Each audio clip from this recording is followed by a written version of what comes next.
Hello everyone, UPSC time में आप सबका स्वागत है। मैं हूं मिकाशी थापा और आज हम ज्योग्राफी एनसीईआरटी क्लास 6 का चैप्टर 7 करने वाले हैं, which is land of forest, democratic Republic of Congo.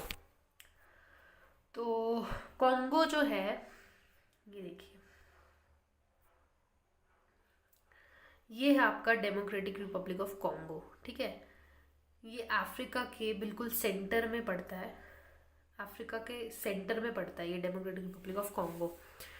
और ये अफ्रीका का सबसे लार्जेस्ट वो है, कंट्री है। ठीक है, in terms of area, area के टर्म्स में ये सबसे लार्जेस्ट कंट्री है अफ्रीका का।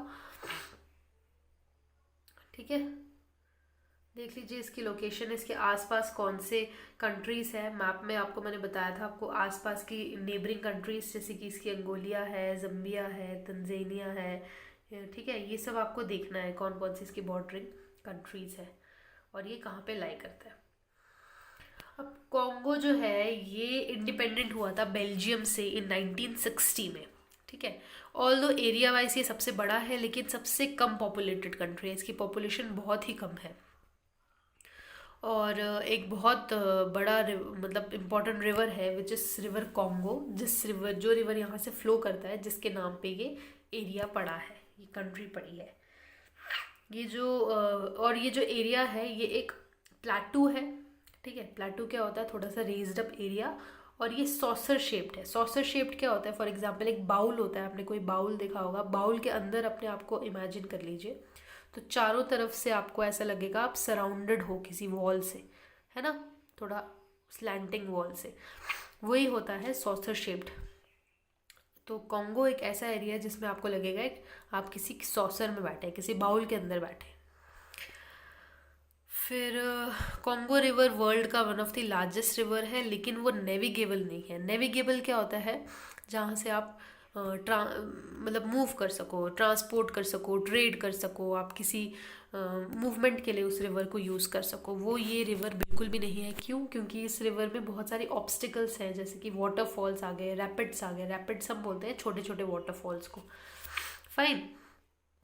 अब कॉन्गो इक्वेटोरियल एरिया में लाई करता है। इक्वेटोरियल एरिया में क्या होता है, टेम्परेचर जो होता है वो ट्रॉपिकल रेन फॉरेस्ट होता है, इक्वेटोरियल टाइप ऑफ क्लाइमेट होता है। तो वहाँ पे बड़े बड़े ट्रीज़ मिलेंगे आपको, वाइल्ड लाइफ वहाँ पे स्पीशीज़ बहुत ज़्यादा मिलेंगे, बर्ड्स के, एनिमल्स के। तो वो जो बड़े बड़े ट्रीज़ होते हैं उनके जो लीव्स होते हैं वो भी बहुत बड़े होते हैं, जिस वजह से उनके नीचे जो प्लांट्स होते हैं ना, छोटे बुल, उनको प्रॉपर सनलाइट नहीं मिल पाती है। ठीक है, इस वजह से ये फॉरेस्ट जो होते हैं ज़्यादातर डार्क होते हैं, यहाँ पे लाइट बहुत कम होती है। और ये जो नीचे जो एरिया रह गया, वहाँ पे छोटे छोटे जो ग्रास उगते हैं, उनको सनलाइट प्रॉपर नहीं मिलने के वजह से उनकी हाइट ज़्यादा नहीं हो पाती है, तो यहाँ पे फिर ग्रास लैंड्स बन जाते हैं। ठीक है, और इन ग्रास लैंड्स को हम कहते हैं सवाना। तो जो अफ्रीका में ग्रास लैंड, इनको हम कहते हैं सवाना। नेचुरल रिसोर्सेस में रिच है कॉन्गो। फॉरेस्ट हो गया, सॉइल हो गया, मिनरल्स हो गया, इवन की hydel power.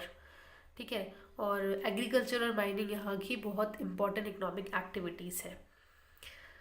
So forest cover बता दिया मैंने आपको। देन वहाँ पे बहुत सारे एनिमल्स मिलते हैं, जैसे कि snakes, pythons, monkeys, hippopotamus, elephants and many more. Soil अच्छा होने की वजह से वहाँ की कल्टीवेशन बहुत अच्छी है। वहाँ पे मेज़ उगाया जाता है, नॉर्थ ईस्ट एरिया में वहाँ पे राइस उगाया जाता है। फिर वहाँ पे कसावा एक होता है, उसको उगाया जाता है। वो क्या होता है, कसावा एक ग्रेन होता है जिसको उगा के उसको ड्राई करके फिर उसका हम आटा बनाते हैं, उसको ये लोग यूज़ करते हैं।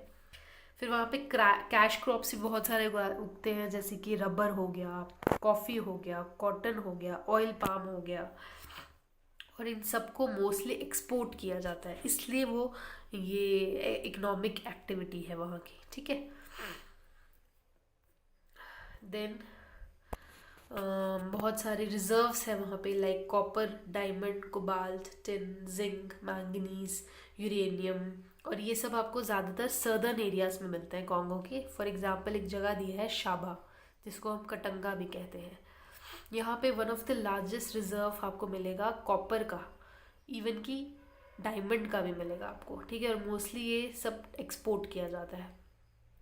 वाटर पोटेंशियल मैंने बता दिया बहुत ज़्यादा है, इसलिए वहाँ पे हाइडल पावर स्टेशंस भी बहुत ज़्यादा है। फिर यहाँ के जो लोग हैं वो मोस्टली ट्राइब्स हैं, ट्राइबल हैं। बांटू एक ट्राइब है जो यहाँ पे मिलता है और वो बांटू लैंग्वेज ही बोलते हैं। एरिया मैंने आपको बताया है ज़्यादा है, डेंसिटी कम है, पॉपुलेशन कम है, इसलिए वहाँ की डेंसिटी बहुत लो है। ठीक है, total population is like 49 million something.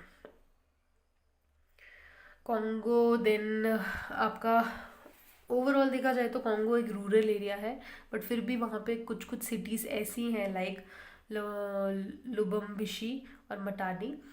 Pronunciation के लिए सॉरी अगर प्रोनाउंसिएशन में कुछ प्रॉब्लम आए तो इन ये जो एरियाज़ हैं, ये जो सिटीज़ हैं, ये कुछ सिटीज़ हैं वहाँ पे जो बहुत ज़्यादा डेवलप्ड हैं। ठीक है, तो ये था आपका कॉन्गो के बारे में। आप एक बार फिर से मैप देख लीजिए, और मैं आपको फिर से बता रही हूँ जब मैं यहाँ पे जब आपका मैप, जैसे मैंने आपके कॉन्टिनेंट स्टार्ट किए हैं, तो न्यूज़ में जो जो चीज़ें आपको आती हैं प्लीज़ उसको एक बार टैली कर लीजिए, मैप में देख लीजिए। मैप को देख के आपको कभी वो चीज़ नहीं भूलेगी। जैसे आपने अगर ये मैप देख लिया है कि कॉन्गो यहाँ है, अब मैं आपको ऐसे बताती कि कॉन्गो सेंटर अफ्रीका में है, तो शायद आपको याद नहीं रहता। लेकिन एक बार आप मैप देख लेंगे तो आपको इसकी बॉर्डर कंट्रीज़ भी याद हो जाएगी, इसके इसके थोड़े बहुत एरियाज़ भी याद हो जाएंगे, लोकेशन भी याद हो जाएगी। ठीक है, इसलिए मैप साथ साथ देखते जाइए जैसे जैसे मैं आपके आगे कंट्रीज़ को कवर कर रही हूँ।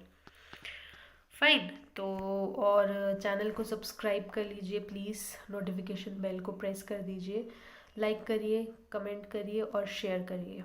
Thank you so much.